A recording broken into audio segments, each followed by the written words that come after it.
Today we're taking a look at King's Quest III, released in 1986, hot on the success of the second game in this series. While still the work of Roberta Williams, Al Lowe stepped up from musician to lead programmer. This is about a year before he started his flagship title Leisure Suit Larry. It was released first for the Apple II and MS-DOS, and later ported to the Amiga and Atari ST. The game has seen two Fran remakes in 2006 and 2011, but I'll be playing the MS-DOS original. The game comes with a manual, and in it is a story written by Annette Childs. A long, long time ago, when magic was the only science known to man, there dwelt in the land of Ludor a wizard named Manannan. He was very learned in all manners of the heaven and earth. Of great age, Manannan presented a frail appearance as though his skin were made of bleached and weathered parchment. Manannan's impression of fragility lasted only until one looked into his coal-black eyes, which burned with a strange fire. This was, indeed, a powerful wizard. Although he was powerful and capable of conjuring up vast armies of spirit servants to sweep his hearth, prepare his meals, and other menial tasks with which he would not soil his hands, this solution to his everyday needs was not satisfactory to him, for he liked his solitude and didn't want a lot of spirits, who, besides all else, are quite inquisitive and mischievous, cluttering up his house. Instead, he impressed a very young boy to do his bidding, taking the lad when he was only a year old, so he would have no memories to tug at him in the years to come. Unfortunately for Manannan, boys grow up and become adventuresome young men. As his slave grew in stature and strength, Manannan was irritated to find him poking around in areas of the house where he didn't belong. Or he would climb down the narrow path leading to Manannan's mountaintop retreat to explore the surrounding countryside. Even punishments did not stop him for long. One day, when his slave was 18 years of age, the wizard found him practicing magical spells. This was the last straw. "You," Manannan screamed, "you have read my books of spells and plundered my supplies of powders and potions. You have even ventured into Ludor again against my express command, for nowhere else could you have gathered some of these ingredients. You think you will win your freedom with these tricks?" the wizard sneered. "You shall see your mistake. You have earned only your own demise." And with that, Manannan raised his hands menacingly. Suddenly the earth began to shake, and his slave was no more. Only a small pile of ashes remained where he stood. "Next time I won't make the same mistake," Manannan snarled. "I'll never let any of my slaves reach manhood. I'll have no more accidents." And so the years passed. Manannan went out and found another small boy to be his slave. He stole him away from a country some distance away from Ludor to direct suspicion away from himself. Manannan was more careful with this child and watched him very closely. The wizard punished the boy severely when he caught him away from the house, and he made sure the boy didn't get his hands on even any ordinary items that might be transformed into magical charms or potions. On the whole, Manannan didn't have much trouble with him, but still, on the lad's 18th birthday, the wizard zapped him out of existence. "It's a nuisance having to train a slave all over again," he mumbled complainingly, "but it's better than having trouble like the last time." And so he went on, every 17 years, kidnapping a small boy from his loving parents, then slaying him on the 18th anniversary of his birth. Occasionally, the cycle was shortened slightly, when he unfortunately chose a precocious child that learned too much before his 18th year. And time went on. So, King's Quest III takes us away from Graham and Daventry to Ludor and a wizard who murders boys he kidnaps and keeps as slaves. This is going to be a darker game to be sure, and one that at first upset some fans who felt like the series had lost its way in providing us with a new setting and protagonist. The manual also contains a spellbook with ingredients, instructions, and verses to be recited. This is a form of copy protection, as you will need to cast these spells without errors several times within the game. Let's go ahead and get started.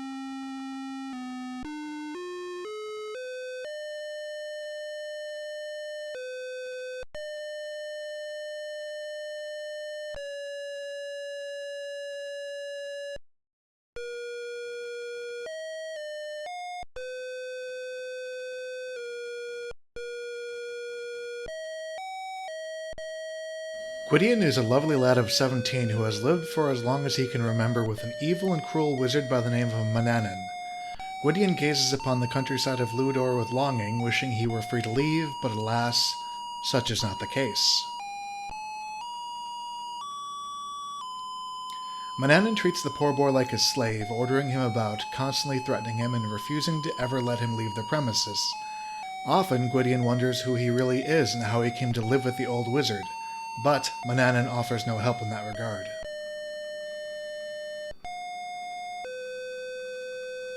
Suddenly, the front door opens and out stalks Manannan, the wizard. "Gwydion!" he shouts harshly.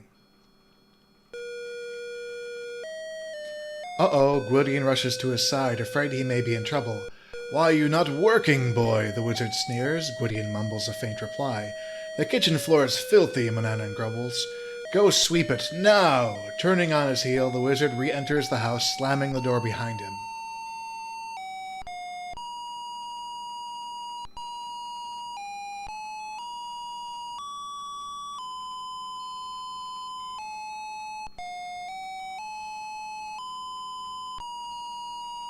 Such is the story of young Gwydion's life to this point.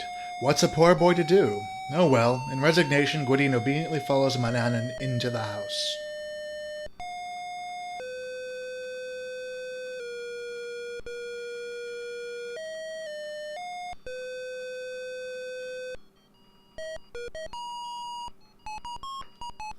And we have started. As you can see, the interface and the appearance is much the same, but with the addition of the clock in the center of the screen. Timing matters a lot in this game, so I will try to get my commentary in between the ticks of the clock, so to speak. Hitting escape brings up the menu. We get the About screen, the Help screen, King's Quest 3, version 2. We've been playing for 0 minutes and 18 seconds. We go to Help. It just tells us what all the hotkeys are. Most importantly, I would say F3, which retypes the last line typed, which we'll have to use a few times. F4, which lets us look at our items. And of course, F5 and F7. Death will come frequently, and we need to save to prevent it. Also important is F10, which changes the speed. Because this game is largely timed, we're going to want to move to the fast speed so we can at least walk faster. Walking is done as before with the keypad, so we can do diagonals in this game, which couldn't in the first. And once again, to stop walking, you have to press the same direction button again. Going on with the menu, we have File, Save, Restore, or Quit. We have our inventory, which we have nothing currently. We have See Object. We don't have any objects. We can turn the sound on and off. We can try to use the joystick, although that's kind of janky. We can turn the clock off, which doesn't turn time off. It just means we can't see what's going on, which is not good because we're going to need the clock in several sequences to time things correctly. This game is pretty unforgiving, even as far as King's Quests go. And then we have the speed. Currently we're on fast. Fast, this is far too fast to control what we're doing, so we're going to keep it to fast. And again, thankfully, fast changes our movement speed, but does not change the speed of the clock. We can also add commands down at the bottom. Look, this is the main entry room of the wizard's house. The front door is to the south, creaky stairs go upstairs, and doorways lead north and east. As you saw in the intro, we now need to sweep the kitchen. So let's go and do that. This is where Manannan eats his meals. You, of course, are not supposed to eat here. You eat in the kitchen. There is a pine table and benches large enough to seat at least 10 people, but the wizard has never had any guests for dinner.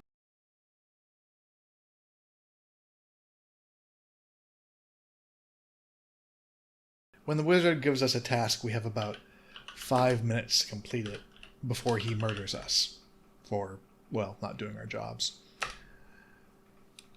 Fortunately, sweeping the kitchen is not a difficult task. Once you type get broom, your character Gwydion will wander around sweeping for a bit.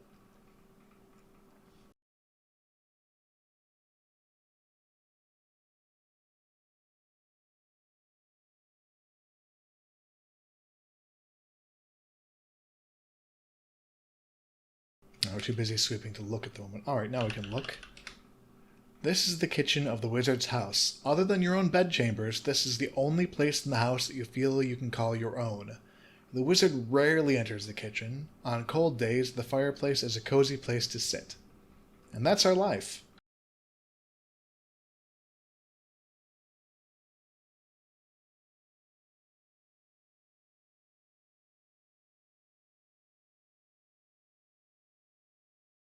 You pick up the little tin cup and carry it with you. Just a simple metal cup with a handle.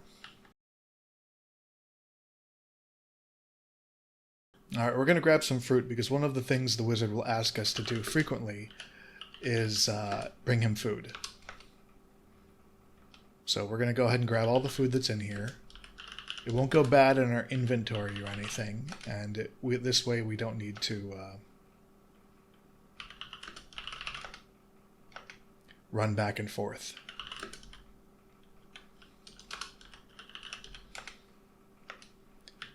While we're here, we can also get some utensils.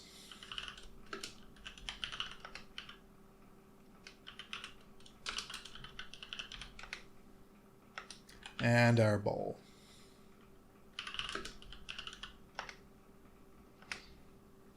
Hitting F4 lets us look at these things individually. The knife is big enough and sharp enough to carve a large roast. This is a wooden kitchen spoon. You love the smell of freshly baked bread. And notice that when we're in a text screen or a menu screen, the clock stops ticking, which is useful because we need to be fairly precise in some scenes. And if I'm going to stop to explain things to you or to narrate things, I don't want to have to compete with the timer. This is a leftover mutton chop that the old wizard hasn't finished. It still looks appetizing, though. This clay bowl has been your favorite bowl for years. It's probably your prized possession. Empty cup, we already looked at it. The fruit consists of an apple and some grapes. They look sweet, fresh, and juicy.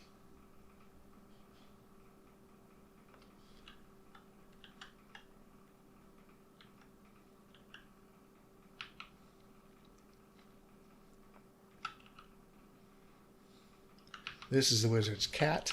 He wanders around a bit.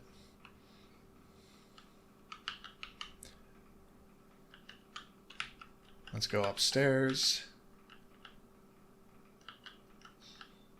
Our diagonal, unfortunately, isn't quite aligned with the stairs, so we bump into things quite a bit.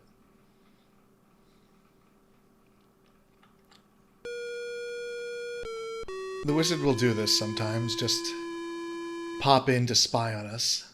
You feel Manannan's cold gaze is quite unnerving, and when he does this, if he catches us someplace we're not supposed to be, he will murder us, which, we would like to avoid.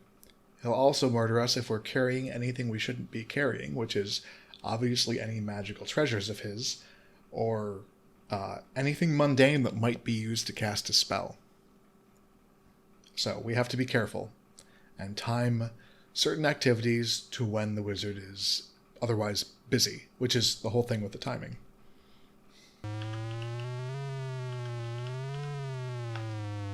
This hallway is on the second level of the old wizard's house. There are two stairways here. One goes up and the other goes down. An open doorway is to the north. We need to go into the wizard's bedroom north, but since he's still hanging around, we've got about a minute to kill. So let's look at other things. You have always admired this lovely tapestry. It adds one of the few bright spots to this dreary house.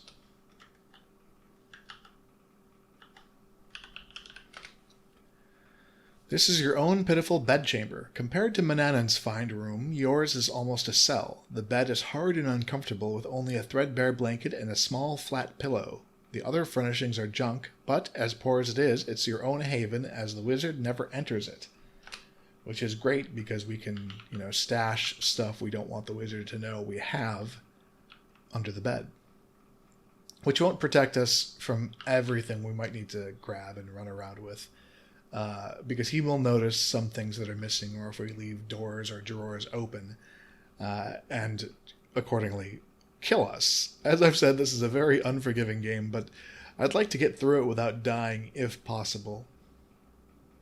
We've got about half a minute. He usually leaves at around 5 minutes in, so we can just, since we've already cleaned the kitchen, we can just hang out here for now. If you think having to wait around half a minute before continuing is obnoxious, just wait till we get to the pirate ship. There he is. Gwydion, I've decided to take a journey. Alright, we now have about 20-25 minutes to mess around before he gets back. You look at Manannan's elegant bedchamber. You see fine furnishings from a regal bed to a beautifully carved closet. You can't help but compare this handsome room to your own meager cubicle. And I like that we appear in front of the mirror. That is a nice touch. In the vanity drawer are many uninteresting items, although the wizard's handy mirror may come in handy. You grab it, then close the drawer.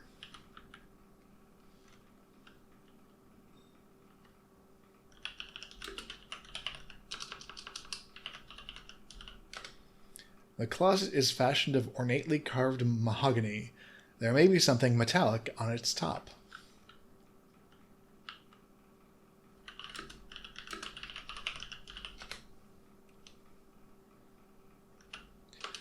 Look, top wardrobe.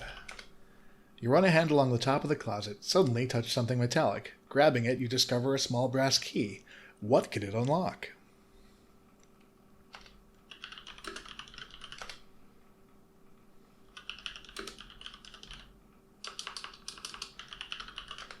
Your closet, okay, it doesn't tell us what's in there.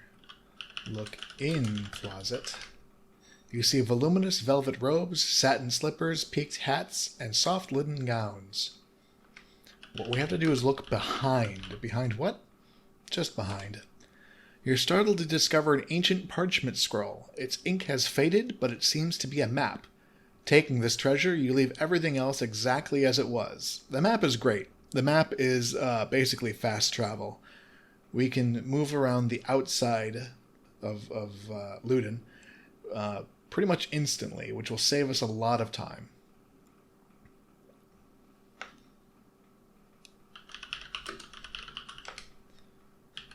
If we don't close that, he'll notice we were in there.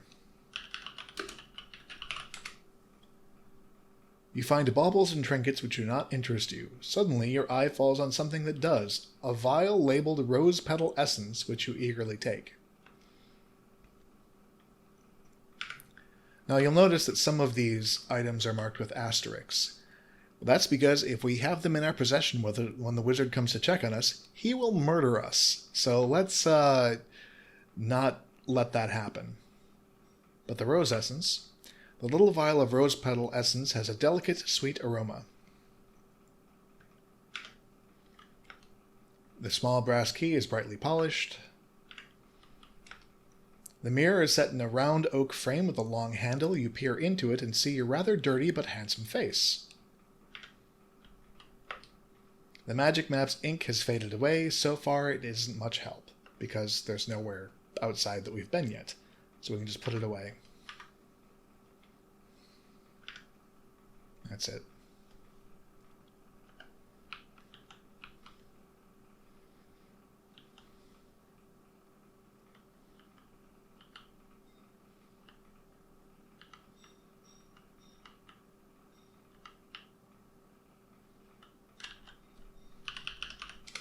You have entered the musty tower of the old wizard's house. A polished brass telescope is directed out a window. From here, Manannan spies upon the poor occupants of Ludor. And like in Daventry, there aren't actually very many occupants.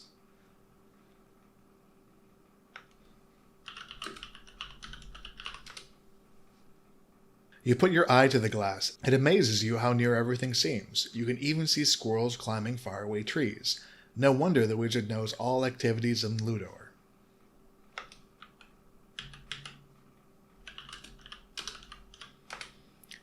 You pick up the dead fly and drop it into your hand. Disgustedly, you look at it. I don't want to carry around a dead fly, you think. Picking off its wings, you throw the rest away. You may think, well, aren't the fly's wings just as disgusting?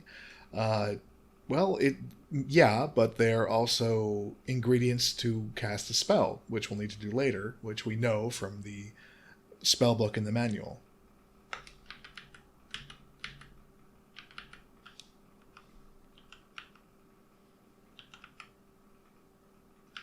And yes, if we're caught with the fly wings, they are asterisked, so he will kill us because they are a spell component.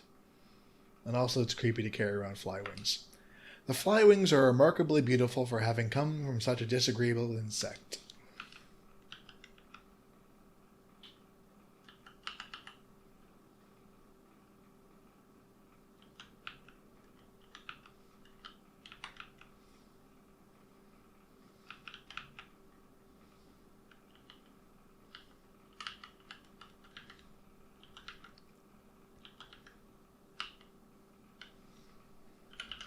Grab cat. You're too far away. Oh, because he walked away. Alright. We'll hit F3 to do it again. Grab cat. You're too far. Well.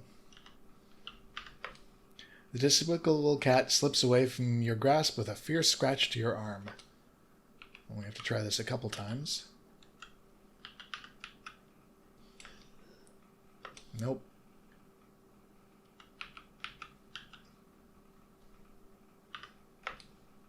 Nope.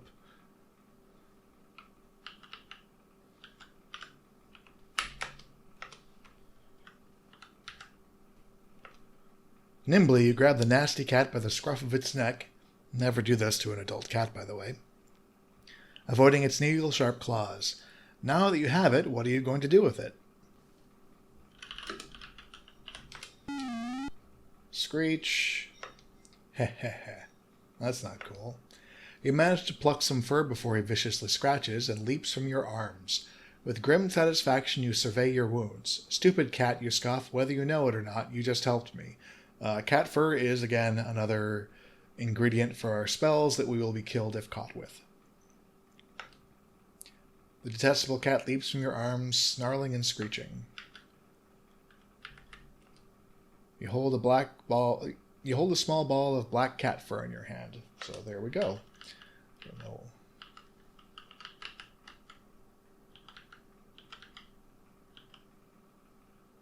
You open the front door of the house and go outside. Alright. We are now outside where we saw the intro to the game. The lone mountain rises from the forests of Ludor to this cloud-encircled peak. Here is the somber house of Manannan, where you and he reside. I'm going to save it here because I'm going to save it as intro just because there's no directory named intro. Okay. I'm going to save it here as intro because upcoming is a part that is not only difficult, but I often accidentally overwrite my saves, and we don't want that to happen.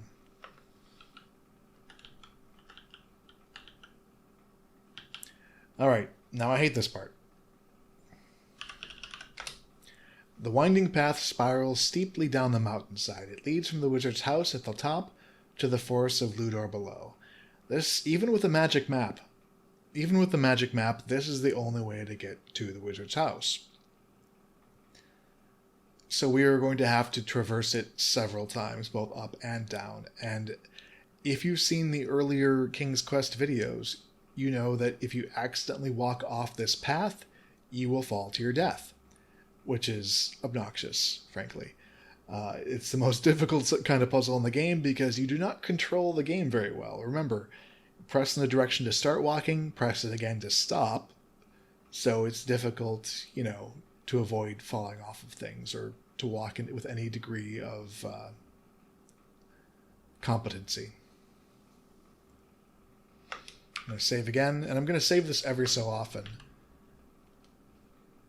just to avoid, having to redo too much.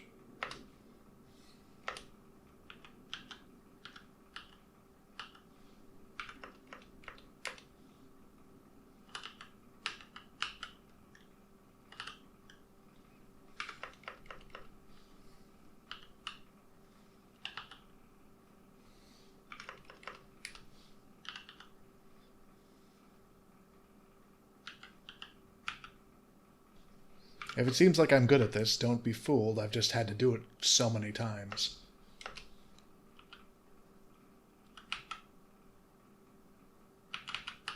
And there we go.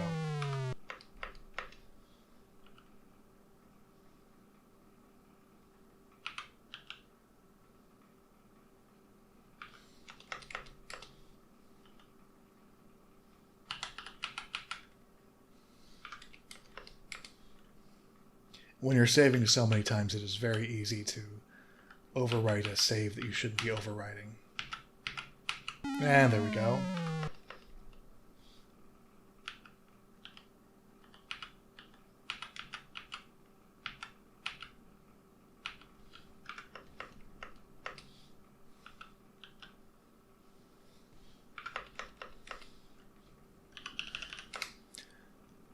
It's the same description as before.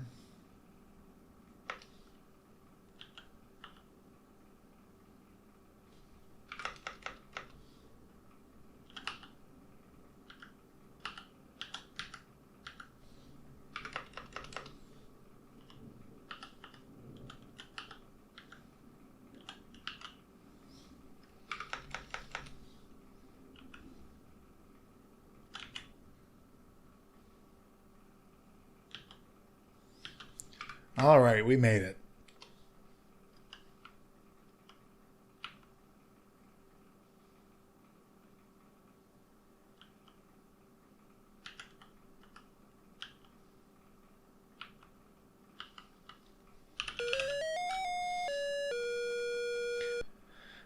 The always beloved King's Quest random encounters.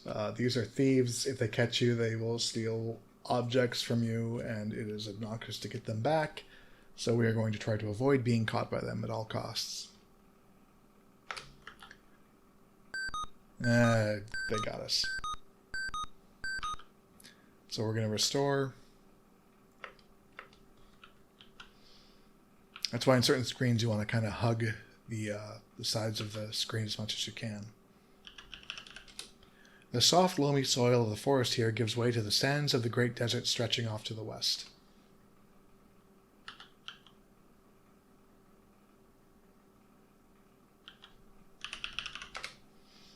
The beautiful trees of the forest to the east grow sparse as they near the edge of the great desert to the west. You do notice one particular large oak. What a fine oak, you think? The oakiest of oaks.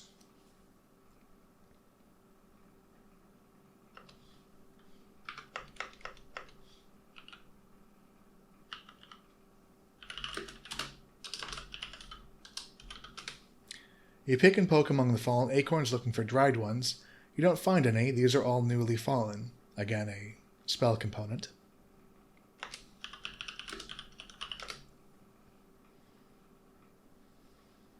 You lie down on the ground and look into the small hole. It is too dark inside to see anything.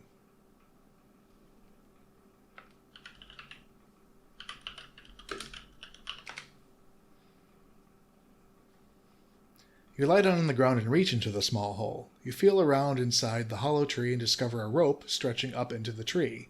You pull it, and to your amazement, a rope ladder falls from the branches above.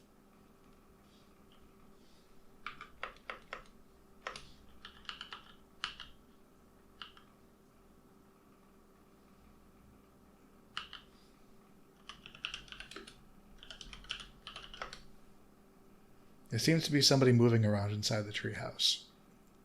Alright, this is a situation where they will randomly either be awake or asleep, and we want to keep... we don't want to go inside until they're asleep.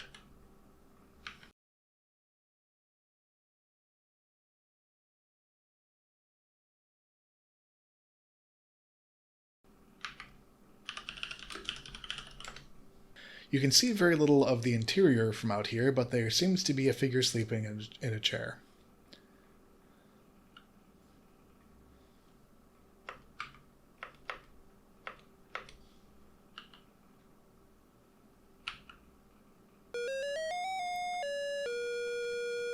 You have entered the bandits' hideout. One of them is sleeping at a small table. The hideout is made out of rough planks, sparsely furnished with a table, a chair, and a small wooden bin in the corner.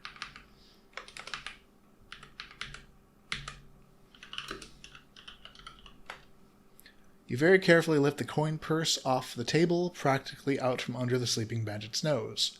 It's actually kind of easy to accidentally wake him up, so we got to be kind of careful here.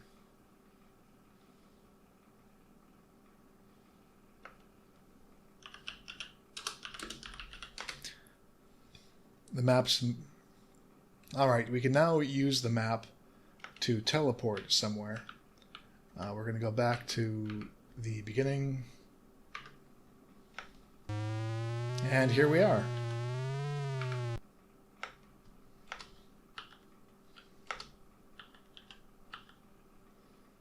Oh. This is a random event and a good one. The eagle has dropped a feather, which we need.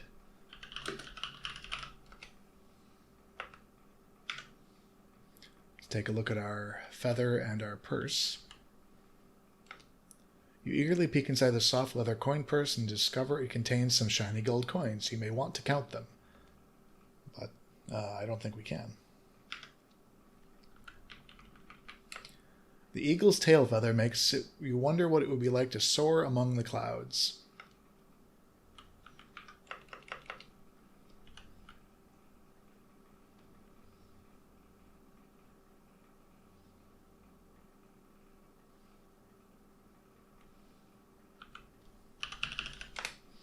A beautiful stream ripples through the stately trees.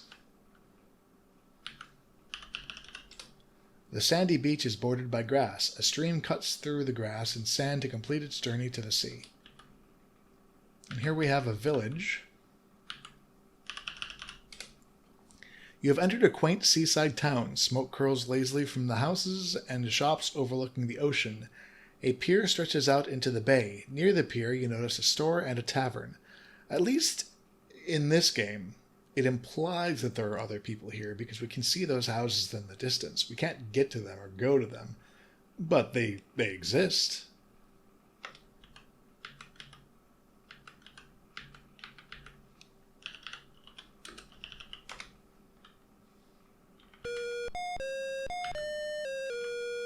Good day to you, young man, greets the storekeeper. What can I do for you? Well, first we're going to get some hair of the dog. Another spell ingredient. As you pet him, Kenny licks your hand and thumps his tail in appreciation. A small wad of dog fur collects in your hand and you tuck it into your pocket for later use. The store is full of general merchandise and supplies to meet the needs of the villagers. A friendly storekeeper bustles busily behind the counter. Now what they actually have is difficult to discern. But we can guess based on what the ingredients of our spells are and what you might be able to buy at a store. You could try buying different things, and if they have them, they'll tell you. But there is no list of items, and you can't ask the merchant.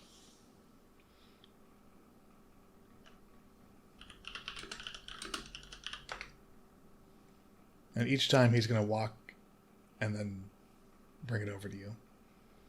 A wise purchase, sir, the balding storekeeper states. You'll find no better fish oil in the land, and that will be 1 gold coin. And there's no way to keep it from, eating up so much of your time. What else can I get for you? Asked the amiable storekeeper.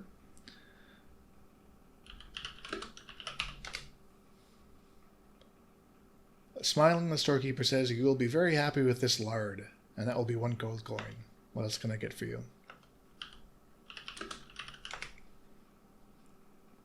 With a smile, the storekeeper says, I guarantee you'll be happy with this salt, young sir. That'll be 1 gold coin.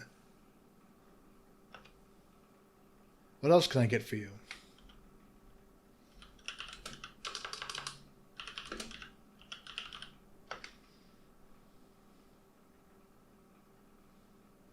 You have purchased the finest pouch in the land, the friendly storekeeper informs you. That will be 1 gold coin. Alright, let's see what we've bought. We have an empty pouch, a plain leather pouch useful for storing liquid or dry ingredients. Right now it is empty. Lard. There's nothing very interesting about this jar of whitish, thick lard. Salt. Looking inside the salt bag, you see coarse grains of salt. Fish oil. A strong fishy smell emanates from the glass jar. And we have the dog hair. The wad of dog hair is dirty white and brown. And thankfully, we can carry all of this stuff. There are no inventory limitations, as in some interactive fiction game.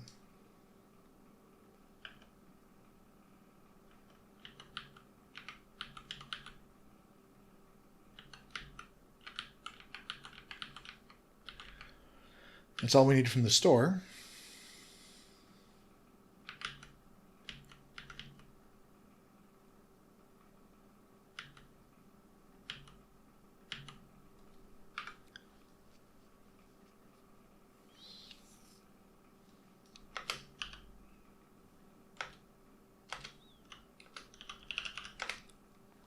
This is the comfortable home of the Three Bears. A well-tended flower garden grows out front. So we do get some fairy tale influences in King's Quest 3, but nowhere near as much as in 1 and 2.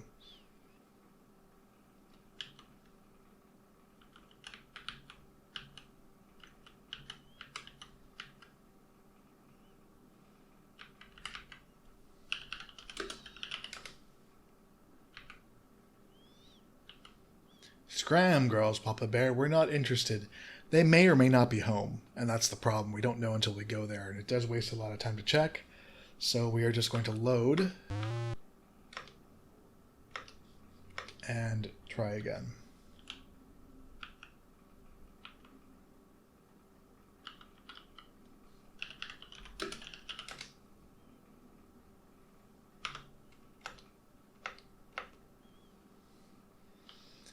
And leave and come back to reset the status. Again, saving. We won't know if he's here until we open the door. Okay, this time we lucked out. But there's no porridge here, and that's what we want.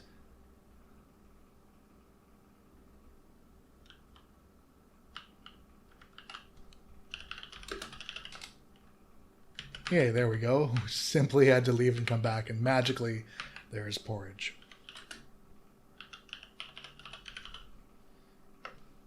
The bowl of porridge is just right, so you take it with you. Let's look. You're in the charming home of the Three Bears. Mama Bear certainly does keep her house nice and cozy. I bet the others don't help her at all, do they? Such a shame.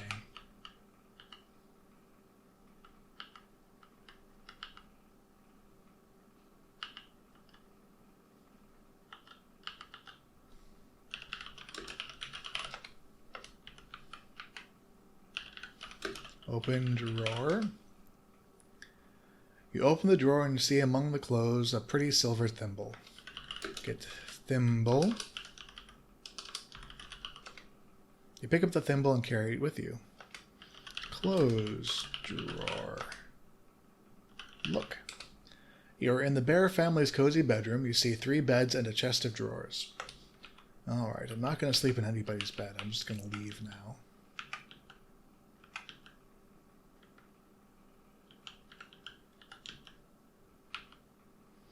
Go to the garden. Look, garden. There are lovely flowers growing in this well-tended garden. Their sweet scent and beautiful colors delight you. Hooray. What we need to do here is get dew. How did we know there was dew there? Guess. How do we know anything is anywhere in this game? The descriptions don't always tell us, unfortunately. Holding the silver thimble beneath the dew-filled flower, you gently tip the flower so its dew runs into the thimble. You move from flower to flower, repeating the process until your thimble is brimming with dew. Look, map.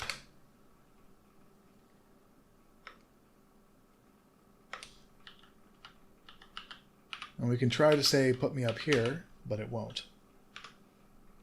It brings us back down to the base. And going back up is going to be just as obnoxious as it was coming down.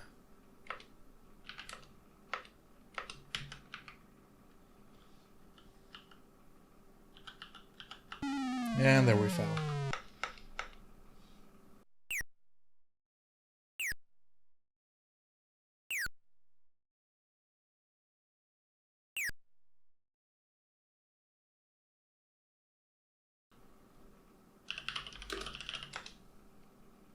All right. Now we have to make a decision here.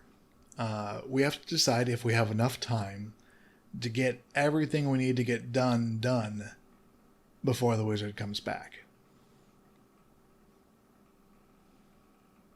Or if we should throw everything under the bed and just wait until he leaves again.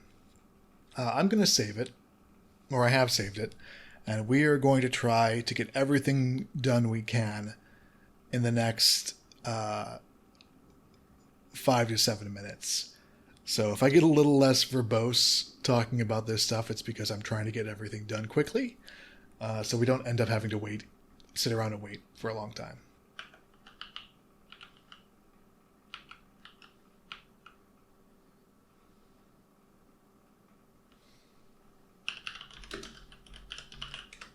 You unlock the open cabinet using the black brass key. Let's look. Inside you find the wizard's magic wand. You take it with you, knowing it could mean death if he finds it missing. After closing the door, you carefully relock it. Manannan is a very private with his study and doesn't like you poking around. The huge oak desk is covered with his writing implements. An oak cabinet is in the corner. There's a chart on the rear wall. The bookshelves are filled with books on every subject. The wizard fancies himself to be quite a scholar.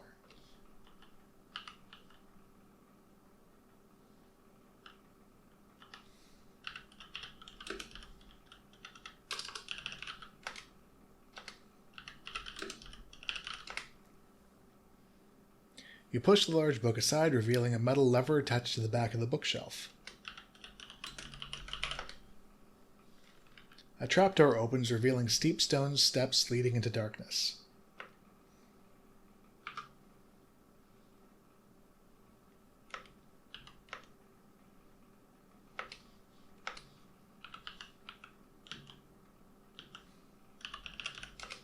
You're on a flight of steep underground stone steps. They curve downward towards a dim light. The open trapdoor is above you. And while we're at it, let's go ahead and take a quick look at our magic wand. The magic wand is cool and smooth to the touch and creamy white in color. You think it might be fashioned from ivory, or bone for that matter. Now we have to be careful here because the cat will murder us if we try to pass through it on the steps. I think we can get past it without having to leave and come back.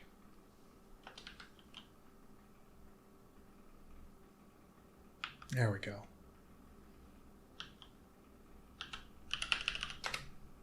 You look in awe around this torch-lit underground room. It appears to be a laboratory, a wizard's laboratory. Against the eastern wall there are rows of shelves holding numerous jars which contain strange, unknown ingredients. The shelves also hold skeletons of small animals and birds, some human skulls and bones, and other odd instruments whose use you do not know. Against the earth wall is a massive oak table with a spacious worktop. The narrow stone steps lead up to the wizard's study.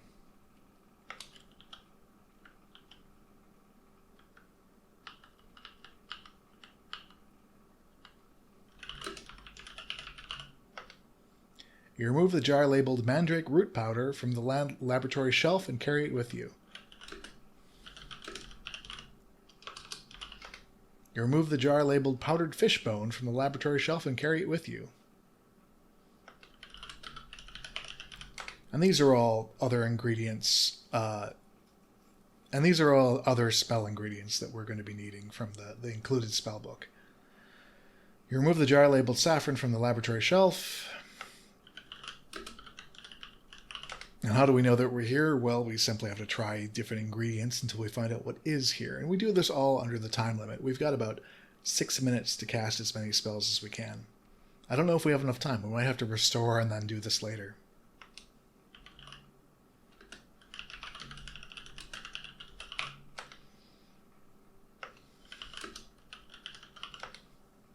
Nightshade juice. All right. We're going to save it.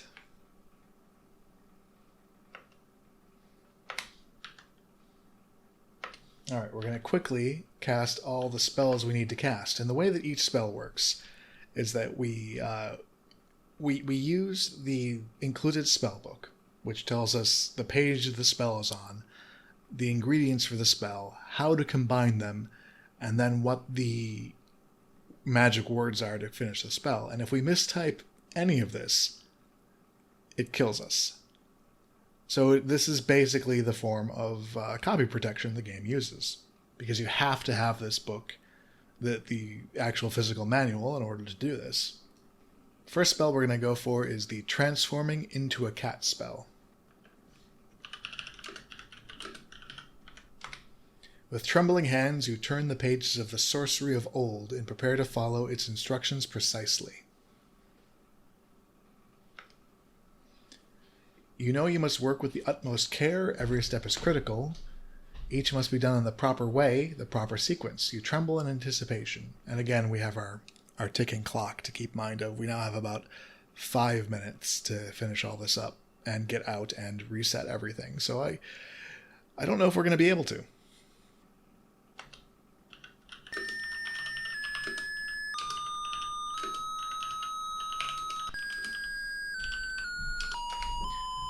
You pour the mandrake root powder into the bowl.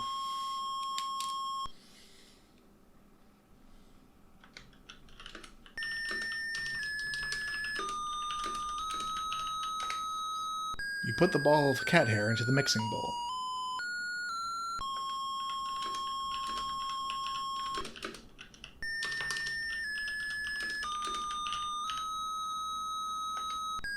You pour the fish oil into the bowl and keep the empty jar. You mix the ingredients together. The mixture turns into an oily, disagreeable dough with cat hair sticking out of it.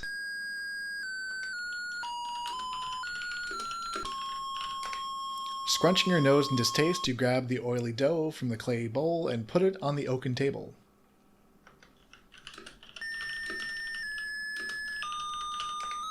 Pushing the palm of your hand on the oily dough, you flatten it until it is in the shape of a cookie. After a bit, the cookie hardens. And now we need to type this. Mandrake, root, and hair of cat. Mix oil of fish and give a pat. A feline from the one who eats this appetizing magic treat. Wave wand. You wave the magic wand over the cookie, then take it from the table and carry it with you. We have successfully cast the spell.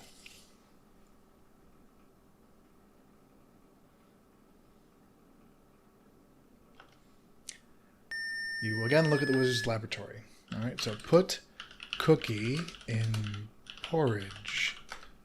The porridge conceals the crumbled cookie. It still looks as appetizing as ever.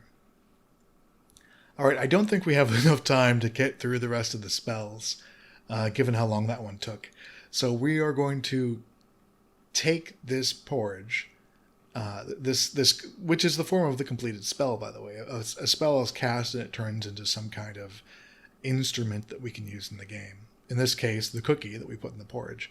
So we're going to take this and wait for the wizard to get back.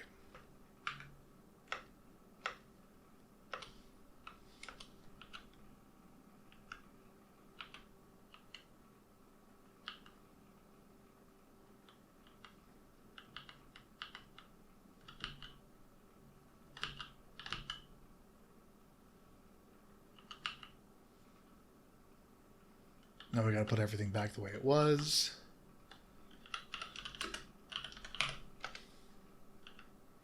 The trapdoor groans shut, disappearing into the floorboards.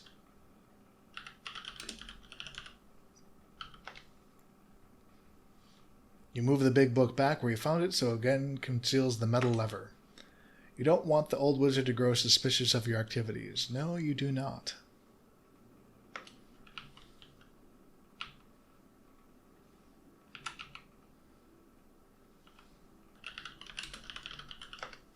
You unlock the oaken cabinet using the brass key. You carefully replace the magic wand exactly as you found it.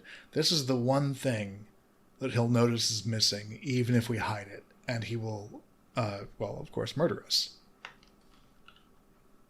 After closing the door, you carefully relock it. Which he won't notice the key is missing, oddly enough.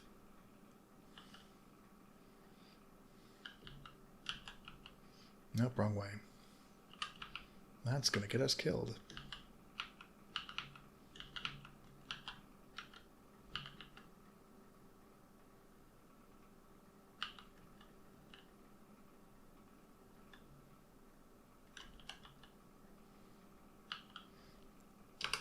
Look behind tapestry.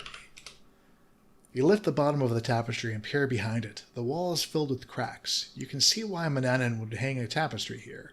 There are also dozens of charcoal scribbled drawings, diagrams, maps, and notes to programmers with the legend King's Quest IV, but you're uninterested in this since you presently have your hands full with King's Quest III. You lower the tapestry and smooth out the wrinkles. There's our little fourth wall breaking for the game, much less objectionable than the way they did in Space Quest.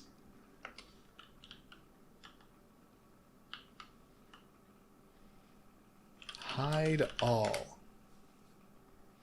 You get on your knees and quickly shove all your possessions under the bed. They will be safe from the wizard's sharp eyes there. The one thing we're going to want to keep is the porridge. Dropping to your knees, you reach into the bed and retrieve it. Alright, we have a few minutes to spare, which might have been another time to cast a spell or two, but frankly I didn't want to risk it.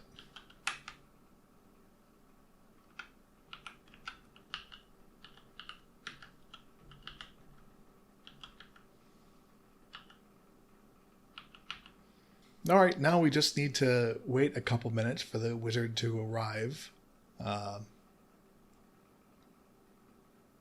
And that's it. It is now poisoned porridge. You were careful when you crumbled the cat cookie in the porridge. It just looks like a plain bowl of porridge.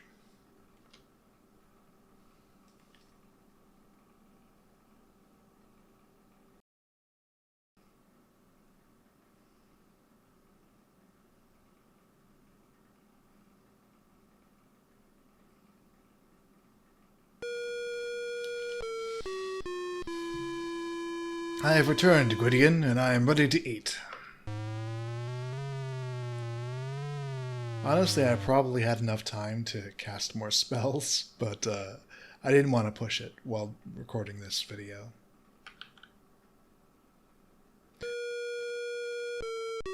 Manannan is impatiently waiting for his food.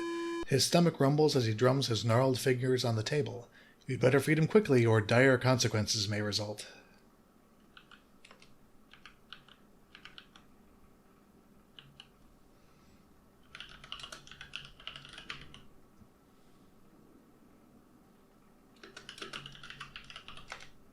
You place the food on the dining table before the hungry wizard.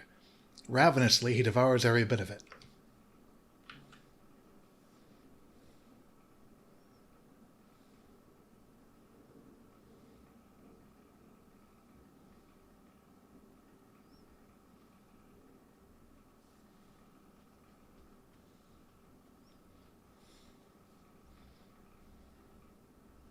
You fooled him. Manannan doesn't realize the porridge was tainted, and he ate the whole bowl. Congratulations, Manannan will never again enslave you or the people of Ludor. At last you are free.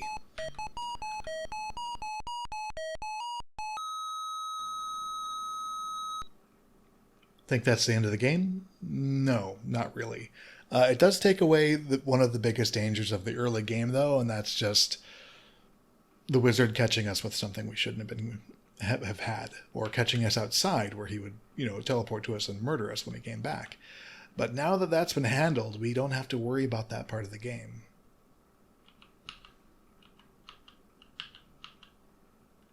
And he turned into a cute little kitty.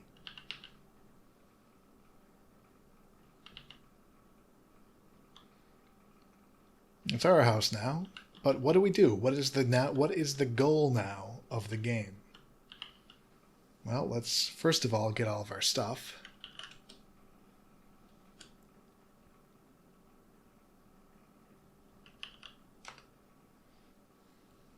Dropping to your knees, you reach under the bed and retrieve all of your possessions.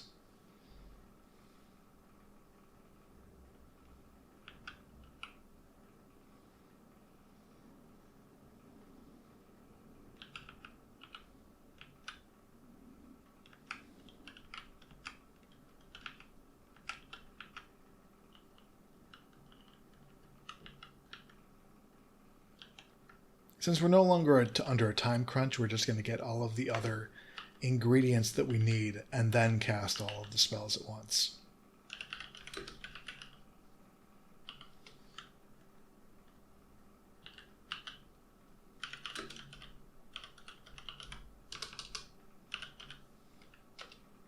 Gotcha, you've managed to catch a chicken, but what are you going to do with it? Tucking the chicken firmly under one arm, you gently pluck a small feather, then let it go.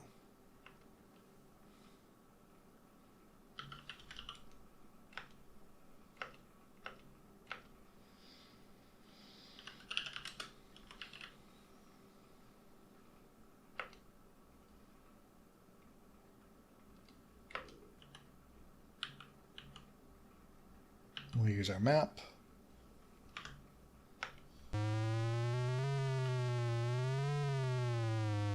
We don't need to go inside. This was just the most convenient shortcut to where we do need to go.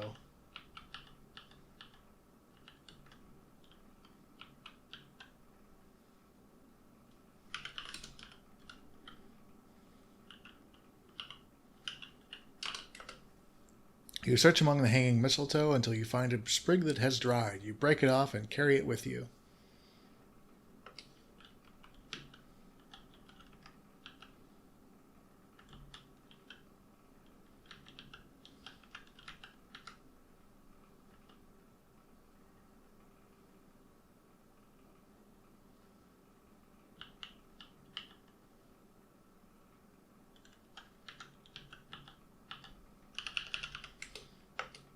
The sandy beach stretches north and south below steep, grassy cliffs.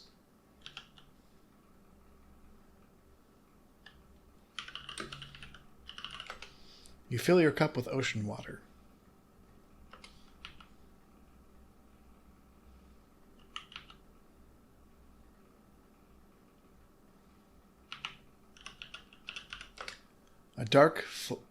A stream flows by a huge dark cave. There is an opening in the side of the hill which is covered with a huge spider web. Inside it is as black as pitch. That's where the term pitch black comes from. Pitch is an oily, tarry substance.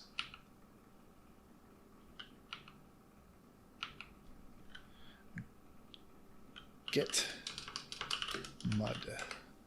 With a wooden spoon, you kneel and scoop a spoonful of wet mud from the stream's bank. You carry it with you. The many beautiful trees bring a sense of peace to this forest. You see an impassable mountain to the south. That's one of the things about this game, is that if we look at the map, we can't really scroll through it and warp from side to side like we could in the first two games.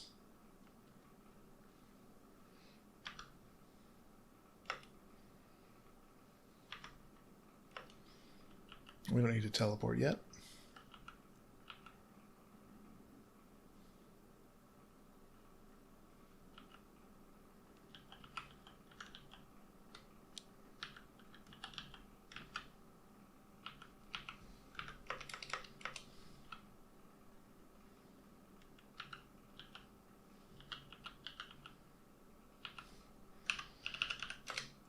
The soft loamy soil, we already read that one.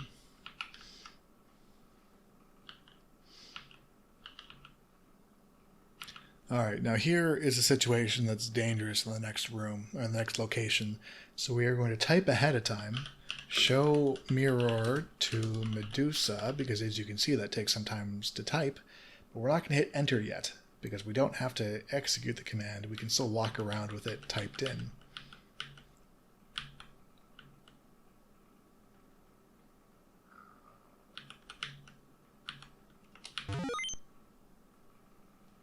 Oops, we didn't turn around in time. Your eyes fall upon a face so hideous, so gruesome, that the horror of it is beyond description. People who look upon the face of Medusa with her hair and writhing live snakes suddenly turn instantly to stone. Suddenly your body feels cold and you stiffen hard as a rock. You make a nice statue, Gwydion. And there we go. So let's go ahead and restore the game. We have to be quicker than that.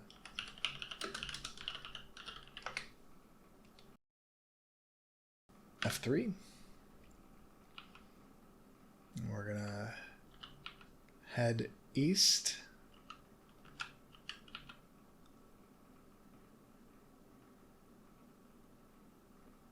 Ooh, lizards. And then we're just going to wait for Medusa.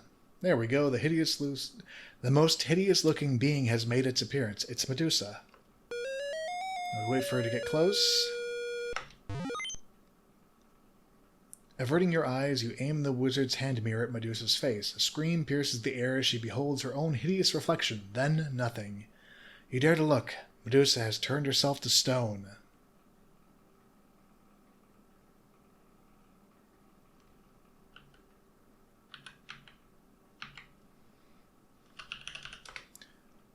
The parched sands of the desert seem to reach forever westward. And what we have in front of us may not look like much more than a crack, but it is, in fact, a snake skin. You retrieve the dyed snake skin from the hot desert sand. It is delicate and could easily crumble.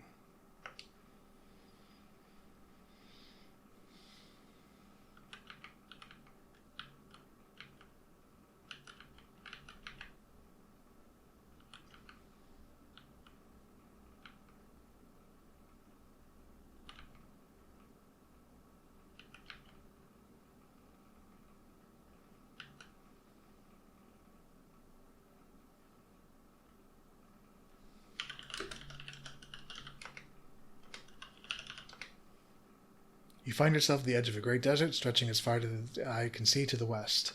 And we could do, like in Space Quest, and walk that way until we die, but we have our cactus, and that's all we needed.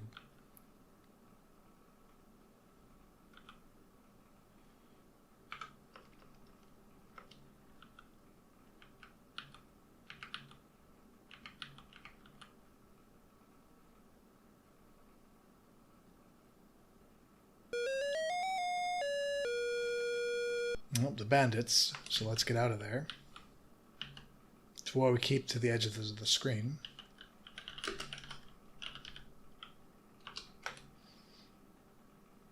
Nope, these are all still too wet. But we do it every time. We leave and come back.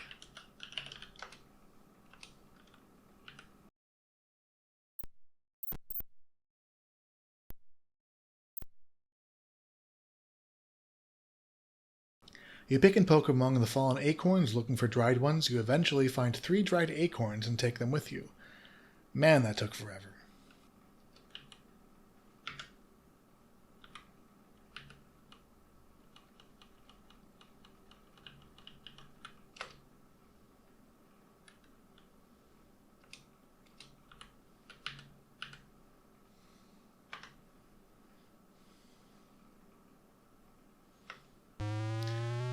Alright, we have everything.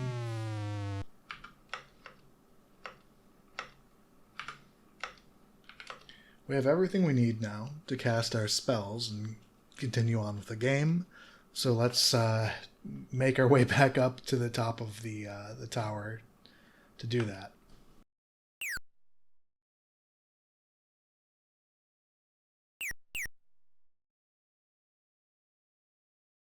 Alright, we made it.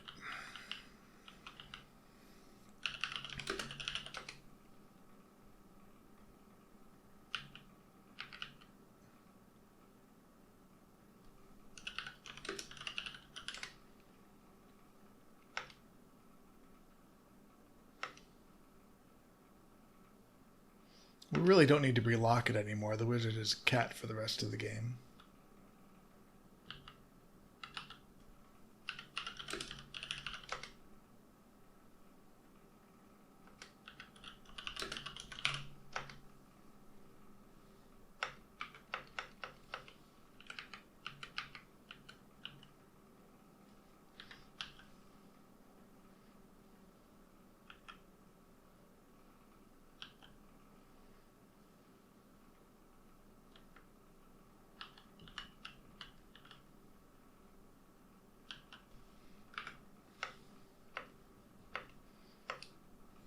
Alright, now we need to carefully cast the remaining couple spells.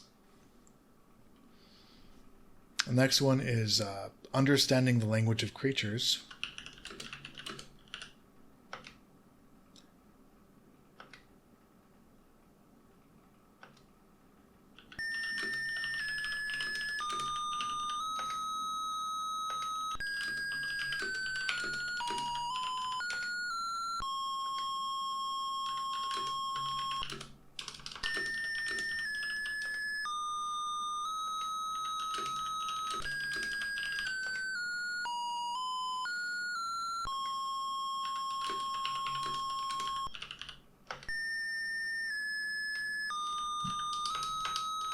mix with hands. You knead the ingredients in the clay bowl with your hands. It turns into a stiff dough-like substance. Separate mixture into 2 pieces. You grasp the dough mixture in the bowl and divide it into 2 pieces. Put dough in ears. You very gently place the 2 pieces of dough in your ears and pull your hair down over them. You prepare to recite the magical incantation. Feather of fowl, right kind of fowl, and bone of fish, molded together in this dish. Give me wisdom to understand creatures of air, sea, and land. Wave wand. You wave the wand over your dough-filled ears. Successfully completing the spell, you look again at the wizard's laboratory. Alright, we did that one correctly. We will save it. Now we're going to cast the flying spell.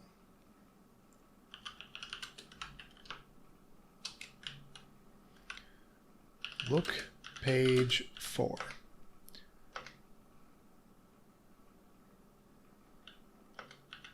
This one is an easy one in terms of the components. Saffron in essence. You carefully sprinkle the precious saffron into the vial of rose petal essence. And now we cast our spell. We do the incantation.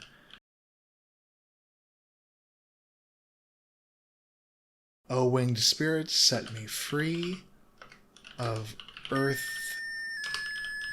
bindings, just like thee. In this essence, behold the might to grant the precious gift of flight. Wave wand. You wave the magic wand over the vial of rose petal essence. Successfully completing the spell, you look again at the wizard's laboratory. Alright, so now what we can do is we can dip our eagle feather or fly wings into the essence and then turn into that animal and fly around for a bit. Not for very long, but enough to accomplish whatever puzzles. You know what, I do kind of like the spellcasting system. It feels very, very, fairy tale-esque in a good way. Even if I know it's only copy protection, but it does fit the game very well. Look, page 14. This is the sleep spell. With trembling hands, you turn the pages. Da-da-da, da-da-da. Grind acorns in mortar. Putting the dried acorns into the stone mortar, you use the pestle to grind them into a rough acorn powder. Put acorn powder in bowl. Turning the heavy stone mortar upside down, you carefully pour the acorn powder into the bowl, then return the mortar to the table.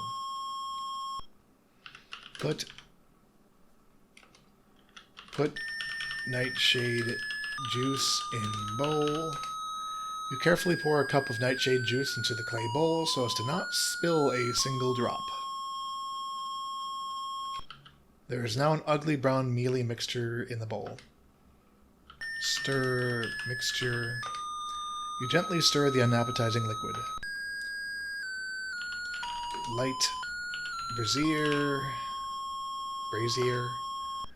Making sure there is fresh charcoal in the brazier, there is a small supply here. You light it with its flint. Soon the brazier is hot. Heat mixture on brazier. You gingerly place the clay bowl of ugly brown liquid on the charcoal brazier. Soon the hot brazier brings the mixture to a bubble, then a boil, releasing a bitter-smelling steam. You let it boil until the nightshade juice is nearly gone, then remove it from the brazier. Spread mixture on table. You pour the bowl's contents onto the oaken table, then spread the hot, sticky mixture over the tabletop. In a few minutes, it has dried to a very crumbly, coarse sleeping powder. Acorn powder, ground so fine. Nightshade juice like bitter wine. Silently in darkness you creep to bring a soporific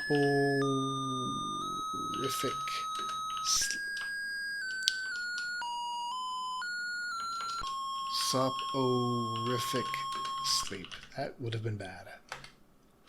Wave wand. You pass the magic wand over the table. Put sleep powder in pouch.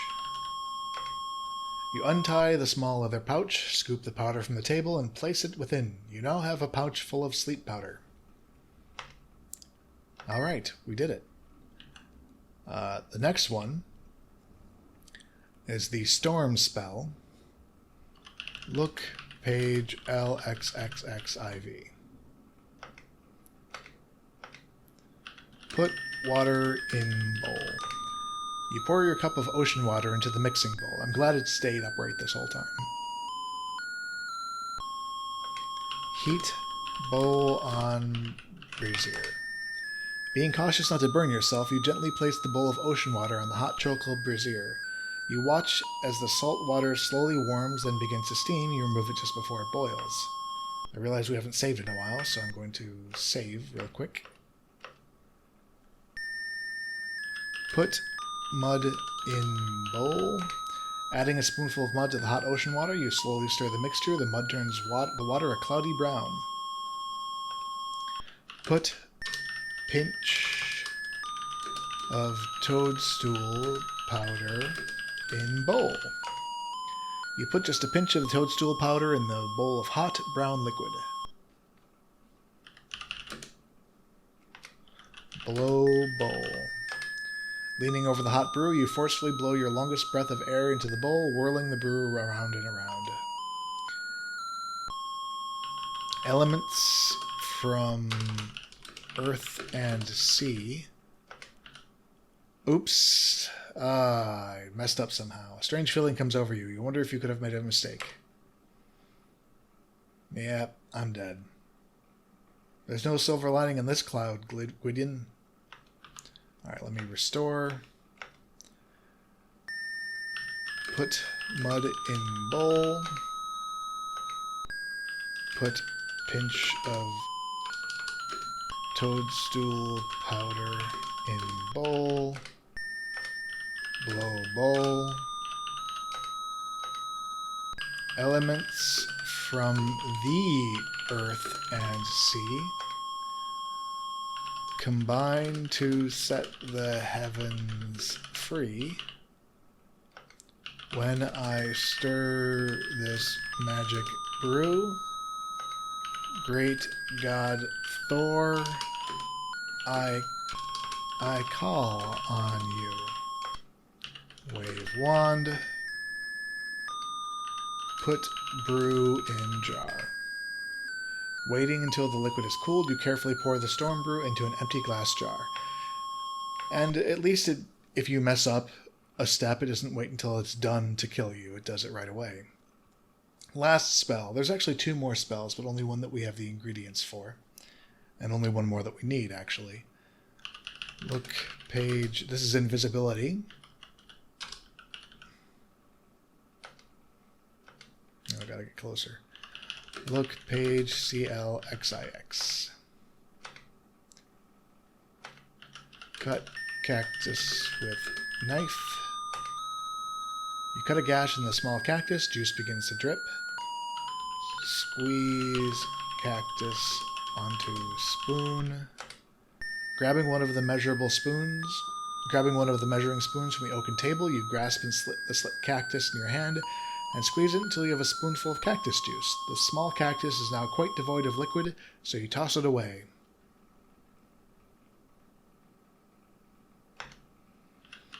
Put cactus juice in bowl. Put lard in bowl.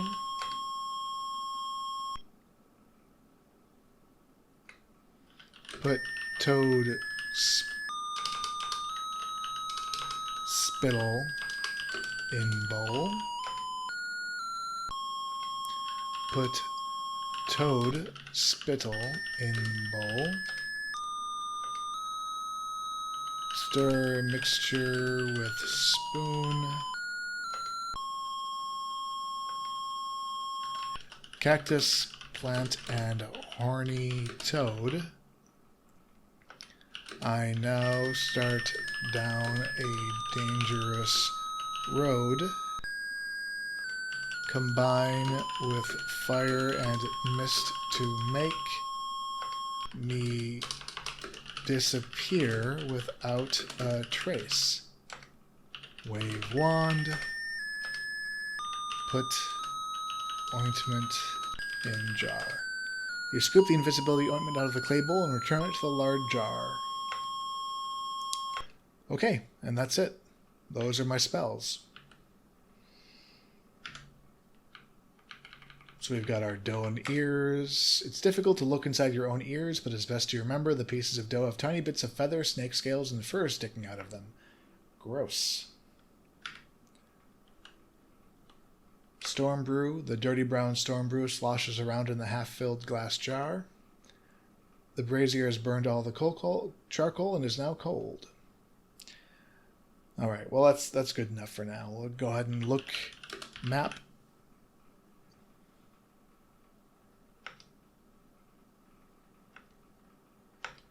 We want to go to the spider cave, which I believe is up here.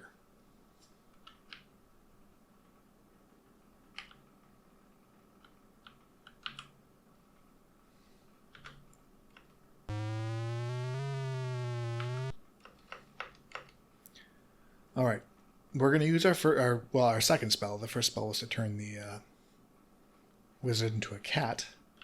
Put eagle feather in essence to use this spell. Okay, we're now an eagle.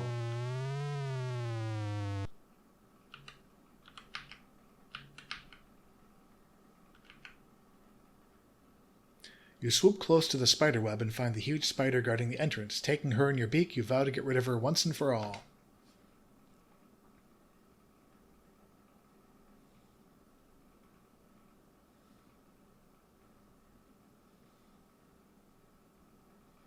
That's one way to do it.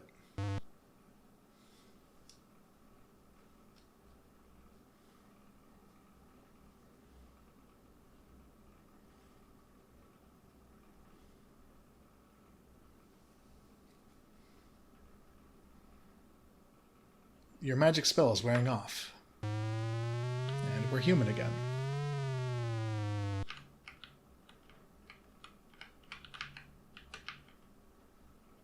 You have entered the cave of the Oracle. You are almost afraid to speak.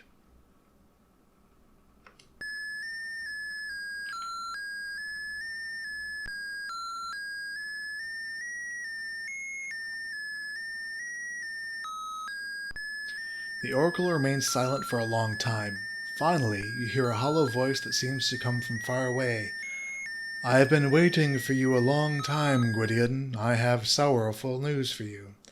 I have sorrowful news for you. Years ago, a terrible three-headed dragon invented Daventry and keeps the people in a state of terror.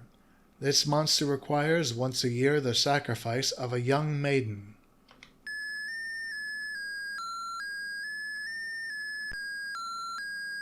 Sadly, your own sister, Princess Rosella, is the chosen one this year. Time is running out for her, your parents, and Daventry. So I guess we're a Prince of Daventry, which hadn't been hinted at until now.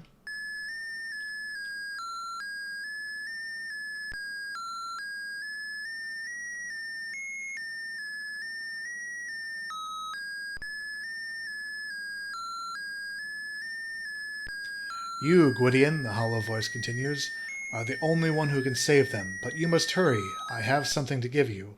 A small stone of amber. Use it wisely, my friend.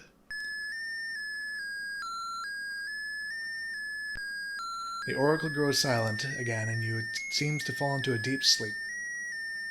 The oracle grows silent again and seems to fall into a deep sleep. You attempt to thank the oracle, but the oracle does not respond. You've entered the cave of the oracle, whose image shimmers indistinctly above a crystal ball. Okay.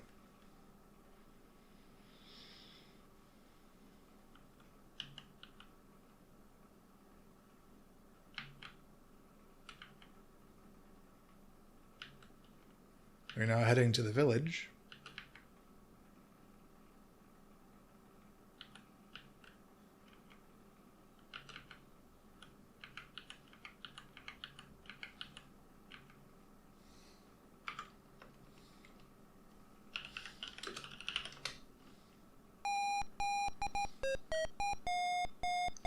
One of the rowdy seamen yells to the barmaid, "Wench, come over here with more rum."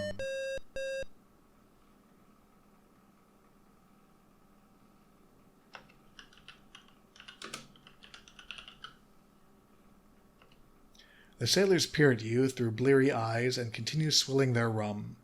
One who looks like the captain pauses and drunkenly slurs, "Aye, me bucko, be ye wantin' passage on me ship?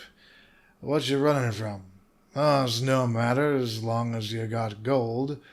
Let's me see how much you got."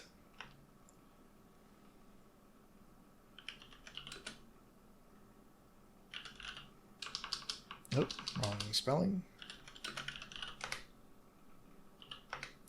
As you bring out the purse, the captain snatches it from your hand and says, "Aye, lad, I sees you do have a wee bit of gold. It's less'n me regular fare, but I'll gives you passage anyway. We'll be waiting for you at the wharf, but not for long." The captain and his men down their rum in one long draught, then leave the tavern.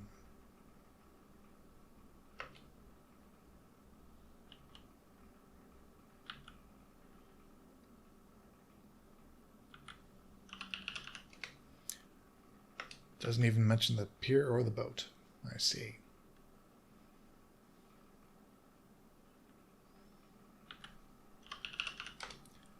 Mentions the beach, which we can't even see, but not the boat. "You'd better get aboard, boy, or we'll set sail without you." As the gangplank is drawn in, you hear the captain shout to his men, "Take his things and put him in the hold until I figures out what to do with him." You have a sneaking suspicion that you may have made a big mistake. These are pirates. How shocking. I did not see that coming.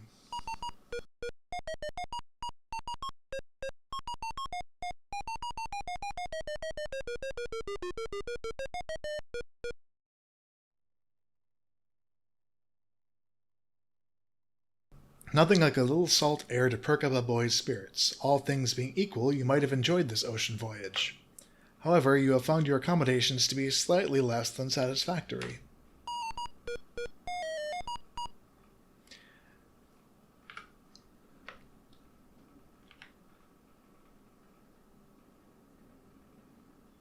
And here we are, in the hold of a pirate ship.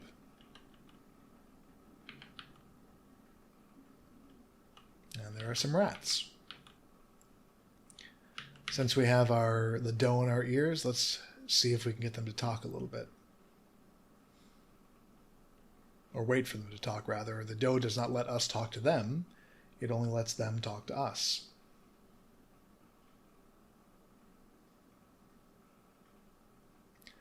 "You know the pirates buried treasure?" you hear one of the mice say to the other. "What about it?" asks the second mouse. Says the first, "Well, I just heard the captain talking about it with one of the men. He said it was buried...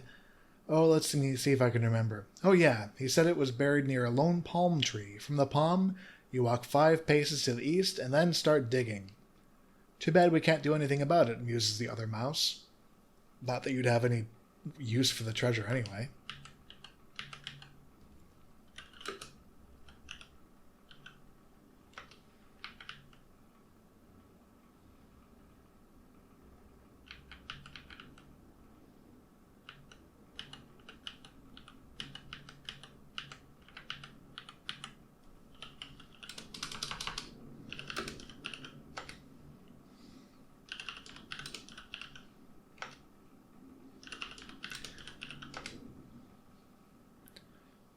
Jump ladder. This is another timing thing. Nope, pirate captain's there. We don't want to deal with that. Alright.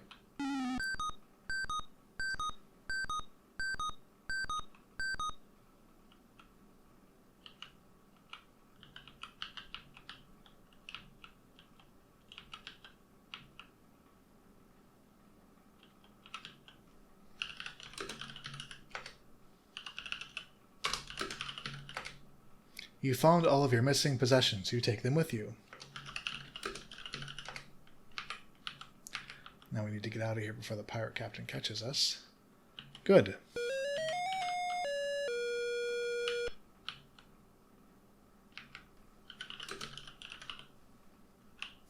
Alright, we got the shovel. You have found yourself below the lower deck. They keep the ship's lifeboat stored here. There are open doorways at the other end of the compartment.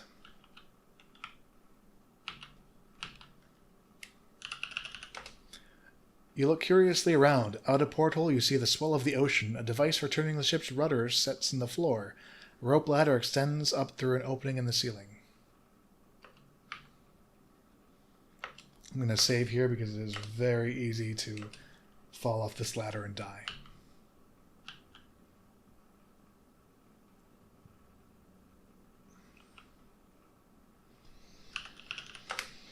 You are on the dank cargo hold of the pirate ship. With caution, you look around your dim surroundings. Mostly you see stacks of wooden crates. Looking upward, you notice a rope ladder dangling partway through an opening in the hold ceiling. The ladder is directly over the largest crate. Well, now the plan is we wait until the ship has reached the shores of Daventry. Then we use our sleeping powder to put the pirates to sleep, and we escape to the shore. There's only one big flaw in this problem. It's going to take 20 minutes, real time, to get to Daventry.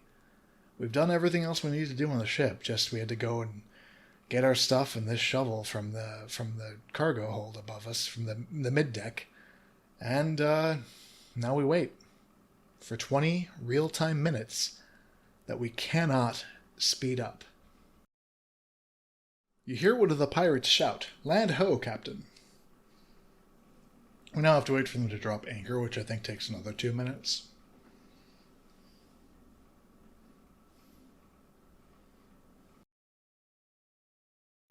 You hear the first mate shout, "Drop anchor and prepare to go ashore." That means it's go time.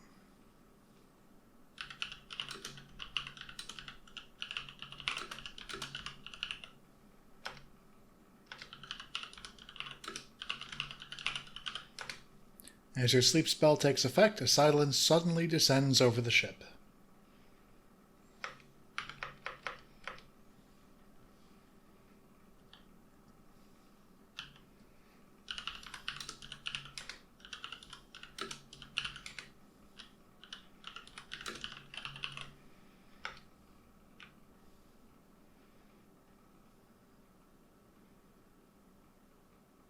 We seem to be climbing this ladder very slowly. Oops. Fortunately, that didn't kill us. It only made us stronger.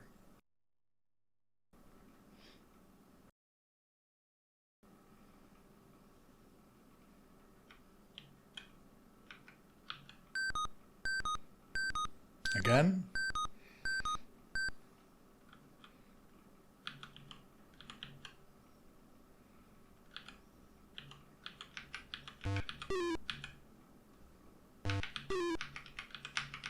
Oh, that's him snoring. I was wondering what that sound was.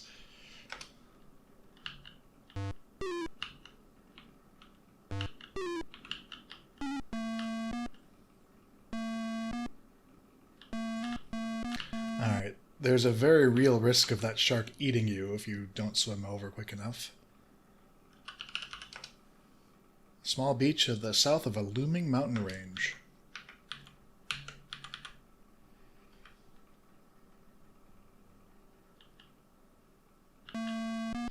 Oh, not again. One of the nasty pirates is here on the beach, and he would like to capture you. You'd better run. I like how everyone's faster than me.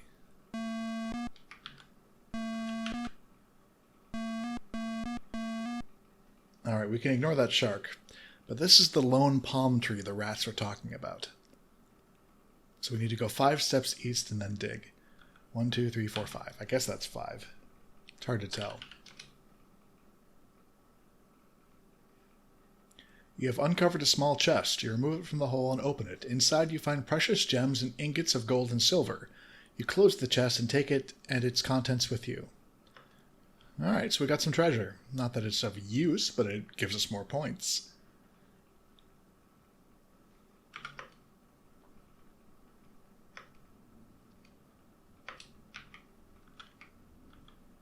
Alright. Some more precarious climbing, though this is nowhere near as obnoxious as the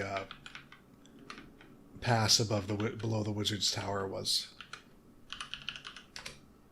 You're at the foot of a high, snowy mountain range. A cliff looms before you with a tricky path winding its way up the steep face.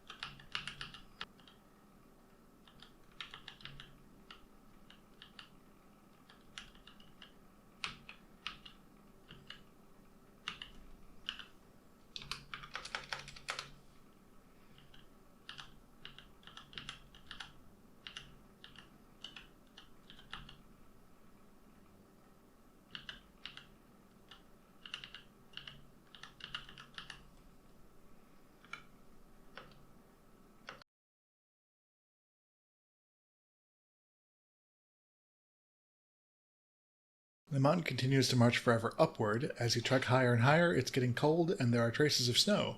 Below you stretches a beautiful valley.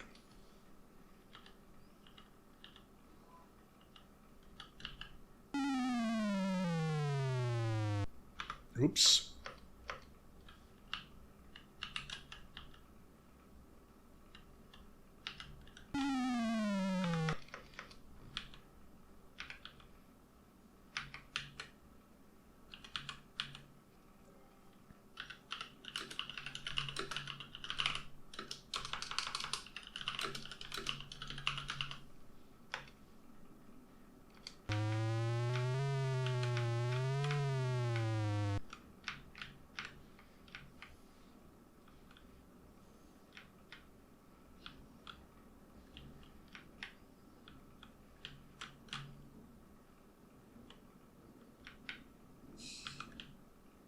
What is this thing? Oh no, it's the abominable snowman.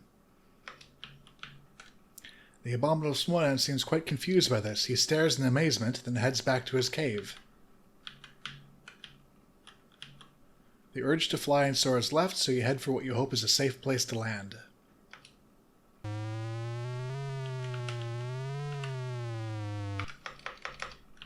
Bravely, you grasp the ice-laden rocks and attempt to scale the nearby vertical wall. Be careful, Gwydgeon. You congratulate yourself on successfully eluding the abominable snowman. Alright, now this is kind of a tricky part, and it messes up a lot, so we don't want to fall to our deaths here. We're going to save a lot. Like in every other sequence, we're going to be saving a lot. Boy, are these caves dark.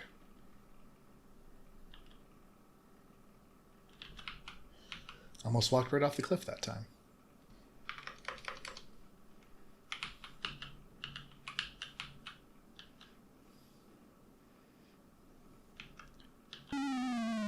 Oops. The trick is, we have to keep our hands and feet on the wall, and we can only climb down to ledges. We can't climb up to them.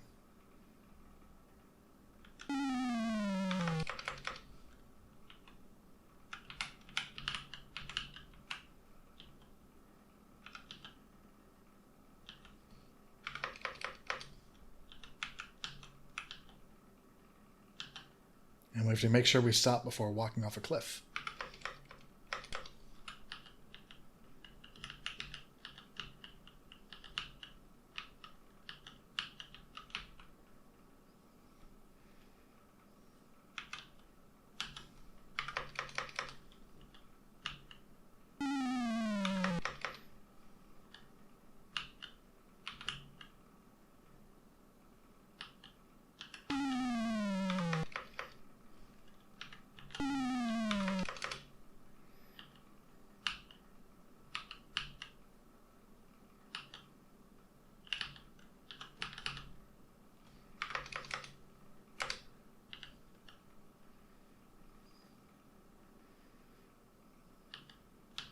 And there we are.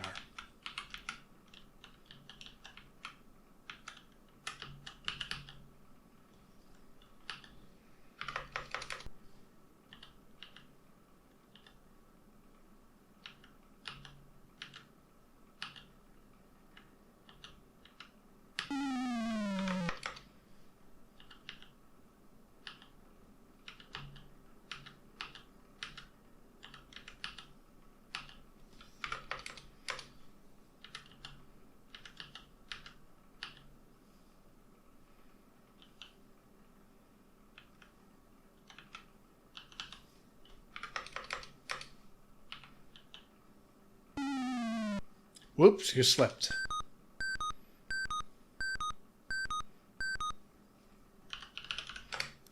You look upward and view the mountain range you so arduously crossed. Well, you made it to Daventry. But what is this? It looks like a cave lead deep into the mountain. You see evidence that a door once covered the cave entrance. Huge boulders lie scattered about, apparently from tumbling down the mountain.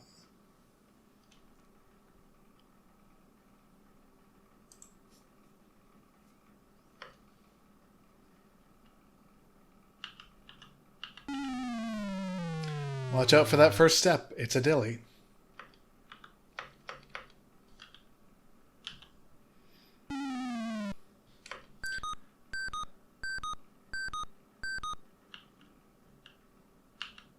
This may be very familiar to anyone who watched the first King's Quest video, including the difficulty in staying on the stairs. At least this time we do have the diagonal movement, which is an improvement. Imagine trying to do this without that. That's tricky.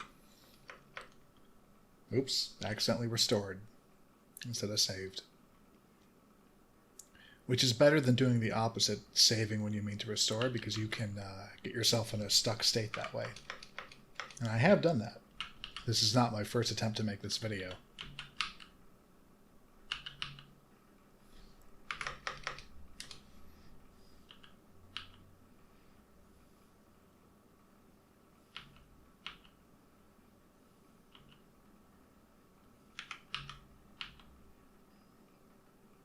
It feels strangely hot up here.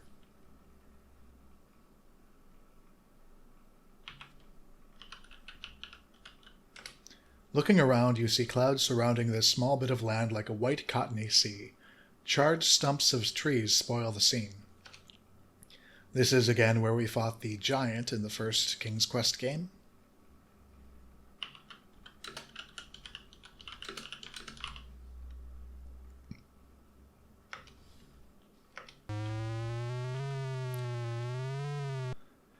I prefer the way invisibility works here because we can actually see ourselves.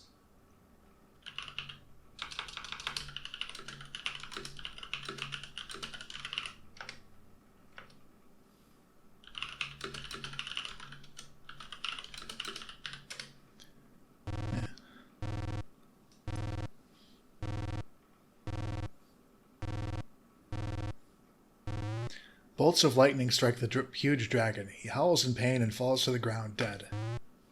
Alright, we did it. Your magic spell is wearing off.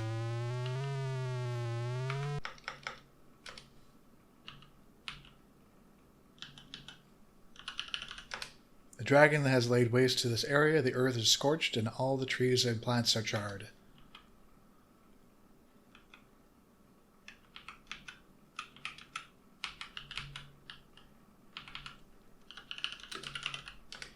The girl is securely tied to the stake.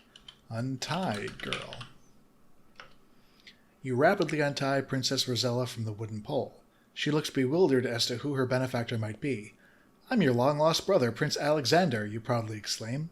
How do we know this? The girl looks doubtful. She's not the only one. I'll explain it all later, you continue, realizing that now is not the time for this. Just follow me. Let's go meet the folks. With mixed emotions, the girl agrees to follow you.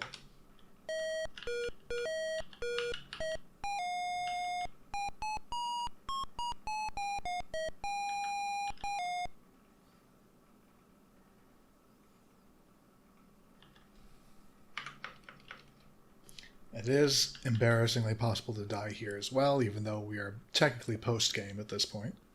Or at least we've finished, and all that's left is to walk. But walking is the most dangerous puzzle in Daventry.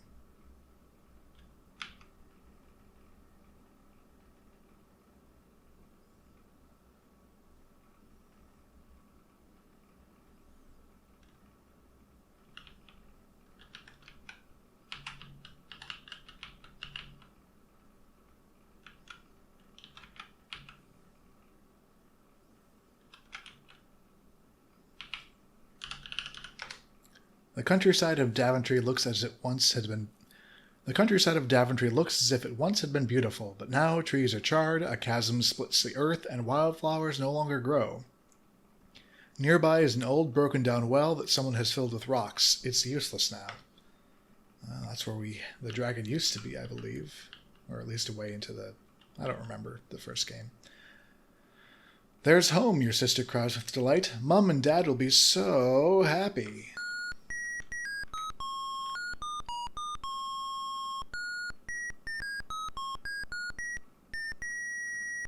Oh, yippee, you did it, your majesty, the gnome squeals in delight. I knew you could save us all. We've never met. King Graham and Queen Valance will be overjoyed to see you two. He claps his gnarled hands. I must run ahead to announce your arrival. The gnome spryly scampers towards the castle.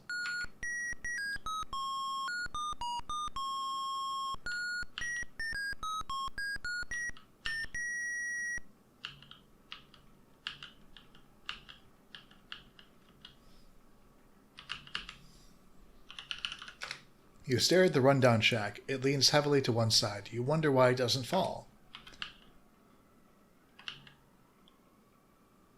The castle doors are wide open to welcome home a long-missing son and a much-loved daughter. Atop the castle, the banners proudly wave. The heavy feeling of oppression is gone. Hope has at last returned to Daventry.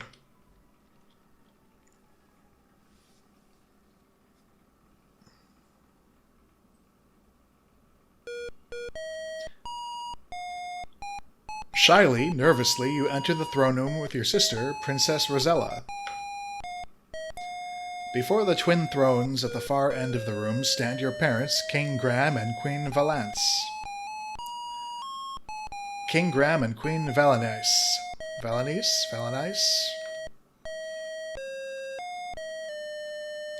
Graham and Valanice are overjoyed to see you. Alexander, is that truly you? Where have you been all these years? Your mother exclaims. As your father, I'm so proud of both of you. Moi, moi, moi, moi, moi, moi, moi. Hugs and kisses abound. What a joyous family reunion. You are home at last.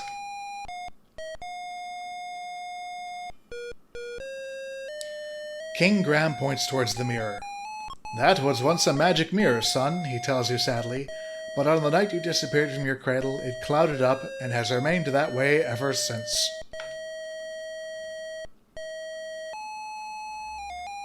What?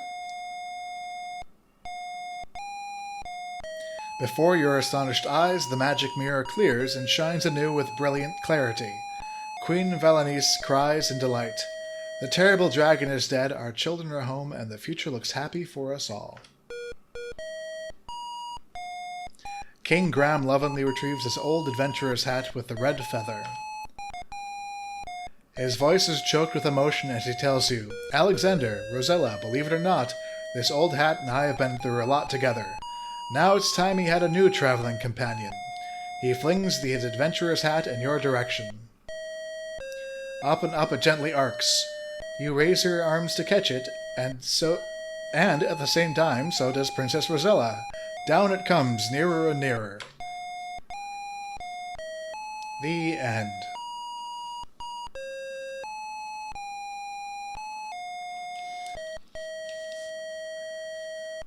Which of them got the hat? Find out next time when I cover King's Quest IV.